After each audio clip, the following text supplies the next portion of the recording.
ibadahnya dilihat sama orang lain tidak ada yang kurang, semuanya sempurna. Maka para sahabat ketika ditanya oleh Rasulullah, di mana nanti kedudukannya si fulan ketika di akhirat, semuanya kompak mengatakan si fulan tempatnya di surga. Tapi hanya satu orang yang kemudian mengatakan berbeda, yaitu Rasulullah Shallallahu Alaihi Wasallam. Lah tidak, si fulan nanti tempatnya di neraka. Kok sakit Bapak Ibu sekalian? Jadi semua sahabat kompak mengatakan si fulan tempatnya di surga. Tapi hanya satu orang yang mengatakan tidak, si fulan tempatnya nanti di neraka. Dan satu orang itu adalah Rasulullah Muhammad Shallallahu Alaihi Wasallam. Kinten-kinten sing bener sing putih. Rasulullah berbicara bukan karena nafsu, ila wahyu yuha, kecuali yang dia sampaikan keluar dari lisannya adalah wahyu karena Allah. Maka ketika Rasulullah mengatakan itu, tidak ada sahabat satupun, walaupun tadi kompak serempak mengatakan berbeda dengan Rasulullah, tapi begitu Rasulullah mengatakan, apapun yang dikatakan oleh Rasulullah, para sahabat terima. Lalu ada di antara sahabat yang kemudian niteni, nyapa si fulan kok Rasulullah menyebutkan ahli neraka, padahal semua kompak mengatakan ahli surga. Maka berganti tahun, seorang sahabat tadi mengikuti, buntuti, niteni, kenapa si fulan tadi disebut sebagai ahli neraka oleh Rasulullah, padahal sahabat kompak menyebutnya ahli surga. Maka dalam suatu peperangan, si fulan tadi masih dititeni sama sahabat yang niteni. Maka kemudian saat peperangan itu, si fulan yang digelari oleh para sahabat semuanya ahli surga, sedangkan Rasulullah menggelarinya sebagai ahli neraka. Dia terkena tombak dadanya, terkena pedang atau tombak dadanya. Saat itulah kemudian dia tidak meninggal, masih kemudian hidup. Lalu kemudian saat peperangan bergejolak terus belum selesai, si sahabat tadi kemudian minggir, menempati tempat tersembunyi jauh dari para sahabat. Kemudian ada sahabat yang niteni, dan kemudian si sahabat tadi menancapkan tombaknya dengan pangkal belakangnya di bawah dan ujungnya di atas, dan kemudian menjatuhkan tubuhnya, merebahkan dirinya, jatuh pas di dalam tombak itu dalam keadaan meninggal bunuh diri. Lalu sahabat kemudian bertanya, ternyata itulah sebabnya kenapa Rasulullah sendiri yang berbeda pendapatnya dengan para sahabat. Maka ibu bapak sekalian, sekelas sahabat, hafalan Qur'annya, hafalan hadisnya, hidup bersama dengan Rasulullah, tidak kemudian menjamin di akhir hidupnya menjadi ahli surga. Apalagi kemudian kita. Makanya ketika Imam Ibnu Athaillah mengatakan, kalau kita ingin sukses di akhir kehidupan kita, bagaimana pastikan setiap saat, setiap apapun yang kita lakukan, tidak ada yang lain kecuali arju ilallah, kembali kepada Allah. Dan itulah yang membahagiakan diri kita. Ya, maka yang menjadikan kita juga cukup prihatin, ya. Ada banyak kadang kita lakukan, tetapi yang kita lakukan itu, kata Allah, wa qadimna ila ma amilu min amalin faj'alnahu haba'an mansura. Kita banyak melakukan semua amal-amal ibadah, tetapi kata Allah, faj'alnahum haba'an mansura. Semua yang kita lakukan itu berterbangan sebagaimana debu yang tidak ada artinya apa-apa. Nauzubillahi min dzalik. Kenapa bisa seperti itu? Ya karena tidak arju ilallah. Kita tidak memberikan semua yang kita lakukan itu semata hanya kepada Allah, tapi tujuannya untuk dunia. Dunia itu nawa Pak? Dunia itu kalau bukan materi, ya sanjungan. Lek mboten jenang, ya jeneng. Itulah dunia. Jadi nanti ada orang yang kemudian datang kepada Allah di yaumul hisab, ya Allah, pundi pahala amalan sholat saya, pundi pahala amalan puasa saya, pundi amalan pahala jihad saya. Maka jawab Allah, ya kamu dulu puasa kan pengen untuk dunia supaya bisnismu lancar, supaya daganganmu laris. Kamu dulu sampai naik haji kan kamu pengen supaya kamu mendapatkan gelar dan disebut orang sebagai haji dan hajjah. Ya itu yang kamu dapatkan. Tetapi di akhirat ini kamu tidak mendapatkan apa-apa. Ya. Ini yang kemudian Allah mengatakan di surat Hud ayat 15-16. Imam Ibnu Mubarak, seorang tabi'in yang disejajarkan dengan seorang sahabat, beliau mengatakan ketika ditanya, wahai Imam Ibnu Mubarak, apa yang dilakukan oleh para sahabat ketika sedang tilawatil Quran? Maka Imam Ibnu Mubarak yang senantiasa niteni, menyelami apa kebiasaan dilakukan oleh para sahabat, sampai kebiasaan itulah yang menjadikan dia digelari seakan-akan tabi'in yang sejajar dengan sahabat.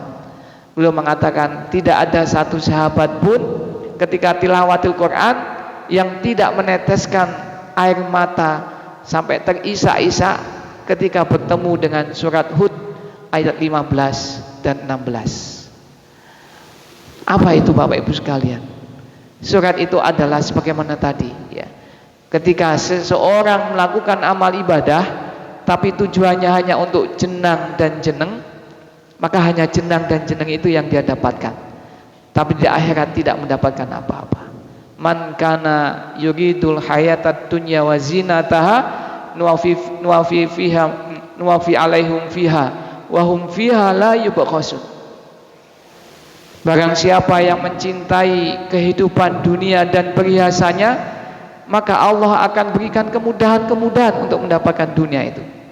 Sing sapa wonge pengin mendapatkan materi, mendapatkan pujian, Allah akan mudahkan untuk mendapatkan materi dan dunia itu. Dan Allah tidak akan pernah mengganggu. Tetapi bukan berhenti di situ. Allah masih melanjutkan di ayat ke-16-nya. Ulaika laisa lahum fil akhirah ilanna. Mereka lah orang-orang yang di akhirat nanti tidak mendapatkan apa-apa. Ulaika laisa lahum fil akhirah ilanna, kecuali neraka. Ya, ini yang menjadikan para sahabat menangis. Man kana yuridul hayatad dunya wa zinataha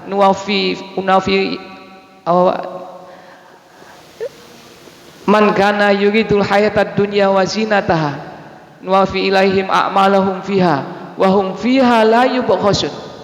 Wa hum fiha la yubkhasun. Dia tidak akan pernah dihalangi oleh Allah.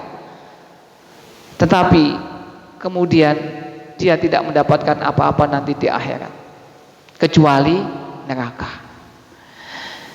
Pangapunten, kemarin saya itu diceritani ketika tidak perlu saya ceritakan ini warung mana gitu, tapi prinsipnya Pak, saya itu waktu masuk warung, ketika melihat sang jualan warung sedang numpahkan sayuran, maka saat itu juga saya melihat ada sesosok makhluk yang kemudian meludahi sebanyak-banyak ludah di dalam tempat sayur itu. Ini disampaikan kepada seseorang, asli pengakuan testimoni. Apakah itu kemudian benar atau tidak?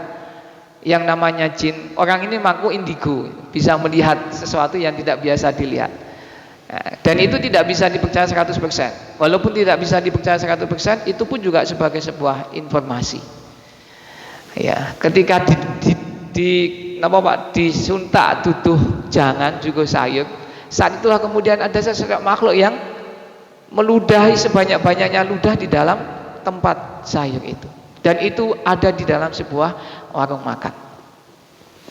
Lek jenengan umpami kula duduhi itu panggone neng kono, jenengan sik purun maam dahar wonten warung niku napa mboten? Terus jenengan badhe ngomong-ngomongi teng sang sanes napa mboten lek warung itu nganggo ngoten niku? Tapi itu kenyataan, Pak. Kalau kemudian dia hanya ingin mendapat itu, Allah berikan, Allah mudahkan, Allah tidak akan halang-halangi. Man kana yuridul hayatad dunya wa zinataha nuwafi ilaihim a'malahum fiha wa hum fiha la yubkhasun. Allah boten bakalan ngalangi, Pak. Silahkan lah awakmu pengen dagang sukses dengan cara apapun, tidak peduli halal, tidak peduli haram, Allah nggak menghalangi. Tapi eling, ingat, ulaika laisa lahum fil akhirah, dia nanti di akhirat ora oleh apa-apa ila nar, kecuali neraka. Pangapunten Pak, itu pun genah nggih. Kalau sing dipadosi nu jalan sing salah. Kadang ada juga saat kula nyuwun amalane ben dagangan kula laris. Amalan niku amalan apa Pak? Kita datang ke seorang ustadz kemudian minta amalan yang biasa kita minta supados bisnis kawula lancar. Hal-hal seperti ini Bapak Ibu sekalian, kalau kemudian kita ngamalkan itu kok tujuannya kemudian pengen bisnisnya lancar. Bisnis itu sami kalian jeneng kali jeneng kalau ono mboten. Karena Allah atau karena jeneng dan jeneng. Pangapunten kula panjenengan sami menawi salat duha ngoten niku kagem napa?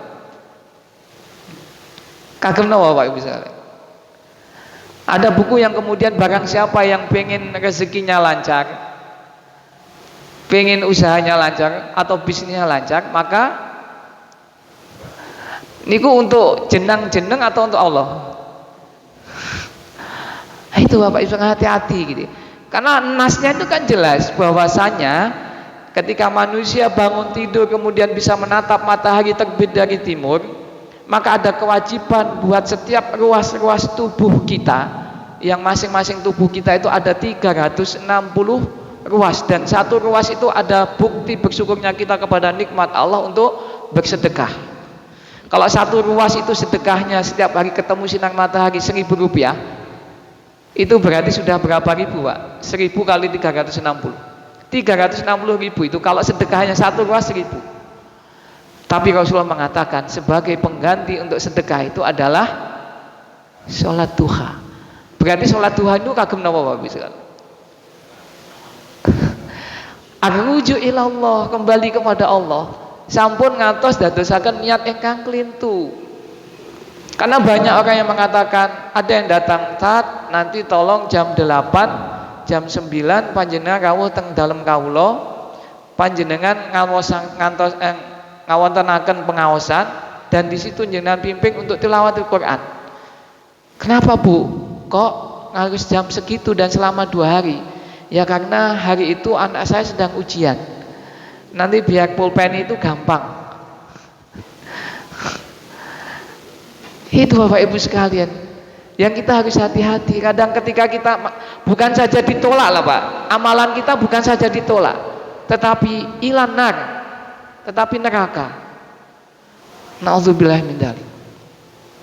Ya, makanya sampai Abu Hurairah radhiyallahu anhu, sahabat Rasulullah kelas wahid yang meriwayatkan ribuan hadis, begitu meriwayatkan ribuan hadis tenang-tenang saja, tetapi begitu meriwayatkan satu hadis, Abu Hurairah itu sampai semaput, pingsan 3 kali. Beliau menyampaikan pingsan juga 3 kali.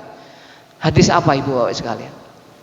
Kinten kita sekelas Abu Hurairah yang meriwayatkan 1000 hadis sebelumnya nggak ada masalah, tapi gantian meriwayatkan satu riwayat hadis ini sampai semaput. Niku kinten-kinten sing marai semaput nopo? Nopo hadis itu atau memang Abu Hurairah yang lagi kurang fit? Ternyata adalah hadisnya itu. Hadis apa itu Ibu Bapak sekalian?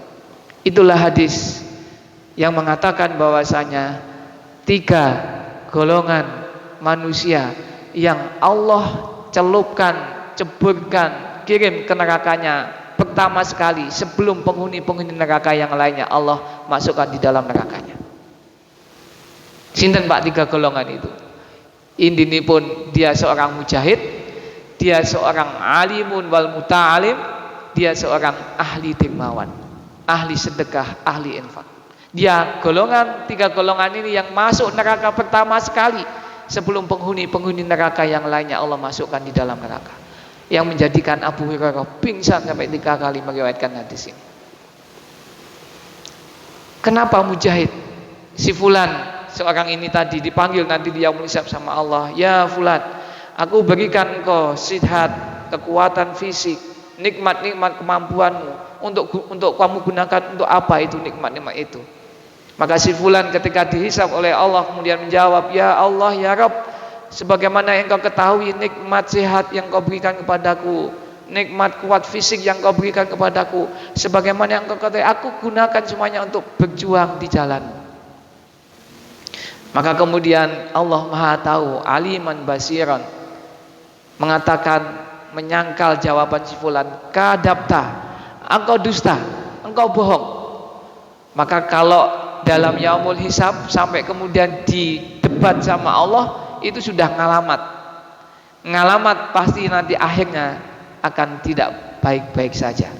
Benar kemudian Allah mengatakan, kadabta, engkau bohong, benar engkau berjuang, tetapi apa yang kau perjuangkan itu semata-mata karena ingin engkau disebut, ingin engkau mendapatkan jenang tadi atau jeneng tadi, supaya engkau disebut sebagai seorang yang mujahid, seorang yang senantiasa berjuang di jalan Allah.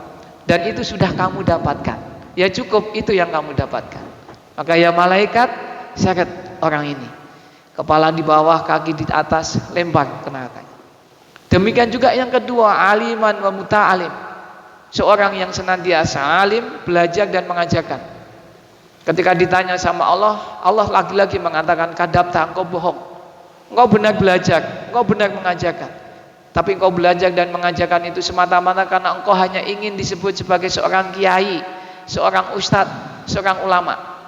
Dan itu sudah engkau dapatkan ketika di dunia. Ya sudah, engkau hanya cukup mendapatkan itu, tapi tidak mendapatkan apa-apa di akhirat. Ya malaikat, seret orang ini ke nerakanya, sampai kemudian kepala di bawah, kakinya di atas, dilempar ke neraka. Demikian juga yang ketiga, ahli infak, ahli sedekah.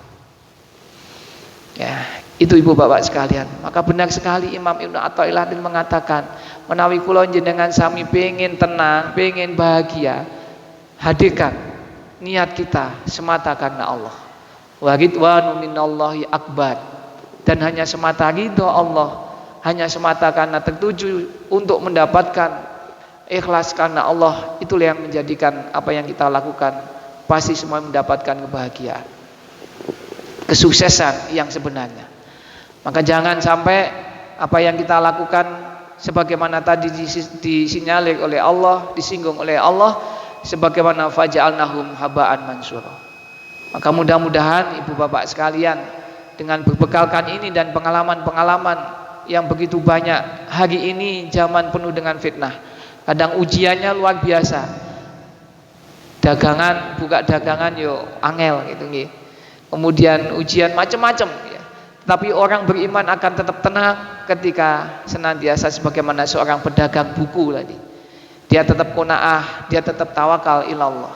Sehingga semata karena hanya kepada Allah lah yang akan menjadikan diri kita bisa selamat dunia sampai nanti di yaumul akhir. Ya. Insyaallah itu Bapak sekalian, karena sudah terdengar sinyal untuk segera kita melaksanakan sholat Isya. Mudah-mudahan apa yang saya sampaikan ini mengingatkan kepada diri saya khususnya dan kepada Bapak Ibu sekalian, karena resiko untuk kemudian mendapatkan jenang dan jeneng ini antara saya dengan panjenengan lebih berat saya. Ya, lebih berat yang menyampaikan. Kadang niat di awal sudah lillahi ta'ala, di tengah-tengah itu kadang ada godaannya. Ada teman saya itu Mas Ikhwan, nanti biar Mas Ikhwan ngewah saya. Nah, itu kan kadang muncul dalam hati tidak terasa. Makanya kata Rasulullah, sesuatu yang menyimpang sedikit dari niatan selain Allah itu seperti semut hitam berjalan di atas batu hitam di kegelapan malam. Ketahui senama mboten, Pak. Itulah sinyal yang menjadikan kita tidak bahagia.